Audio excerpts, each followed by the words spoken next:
Hello everyone, అందరూ బాగున్నారా? Welcome back to my channel story bucket. ఒకసారి ఒక చిన్న ఊరిలో రాజు ఒక ప్రకటన చేశాడు. ఎవరు నా భవనంపై ఉన్న ఈ భారీ రాతిని కదిలిస్తే వారికి బహుమతి ఉంటుంది అని. అనేక మంది ప్రయత్నించారు. ఎవరు కూడా దాన్ని కదిలించలేకపోయారు.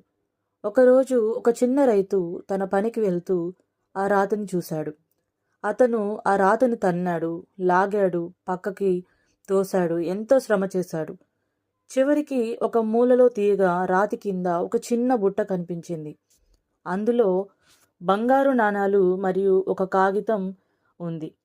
ఆ కాగితంలో, ఈ రాతిని కదిలించిన ధైర్యవంతుడికి ఇది బహుమతి, నీ ప్రయత్నమే నిన్ను విజేత చేసింది అని ఉంటుంది. మన జీవితాల్లో మనము ఎన్నో అవరోధాలను ఎదుర్కొంటాం. వాటిని చూసి భయపడతాం.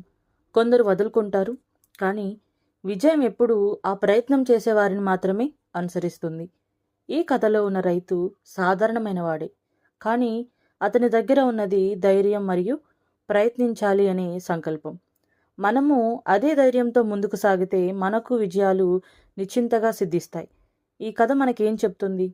ఆవేశం కాదు, ప్రయత్నమే ఫలితమిస్తుంది. ఆటంకాల కింద విజయాలు దాగి ఉంటాయి. ప్రతి అవకాశం ఒక రాయి లాంటి సమస్యల కింద దాగి ఉంటుంది. మన జీవితాల్లో ఏ చిన్న ప్రయత్నానికైనా విలువ ఉంది. ప్రయత్నం మానక తప్పదు. విజయం మనదే అవుతుంది. మనం కూడా ప్రతిరోజు ఒక చిన్న ప్రయత్నం చేస్తే రేపటి రోజు మనదవుతుంది. బంగారు నాణాల పెట్టుతో పాటు స్వయంగా రాజు తన స్వహస్తాలతో రాసినటువంటి ఆ పత్రిక ఉండడం రామయ్యకు ఎంతో సంతోషాన్నిచ్చింది. బంగారం కన్నా మించిన విలువ ఈ సందేశంలో ఉందని అతనికి అనిపించింది. వెంటనే ఆ పెట్టెని తీసుకొని రాజుగారి కోటకు బయలుదేరతాడు. రామయ్యని చూసిన రాజు చాలా సంతోషించాడు. అతని నిజాయితీని మెచ్చాడు. అప్పుడే సభలో రాజు ఇలా ప్రకటించాడు. ఈ నిధిని తన ప్రామాణికతతో బయటపెట్టిన రైతు రామయ్య ఇకపై నా ఆస్తుల సంరక్షకుడు అని రాజు ప్రకటిస్తారు. రాజు ఊరివారికి కూడా తెలియజేస్తాడు.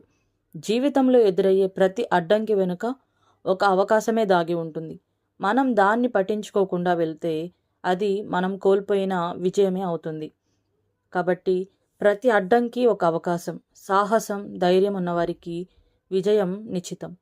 ప్రతి చిన్న ప్రయత్నం చివరికి గొప్ప ఫలితాన్ని ఇస్తుంది.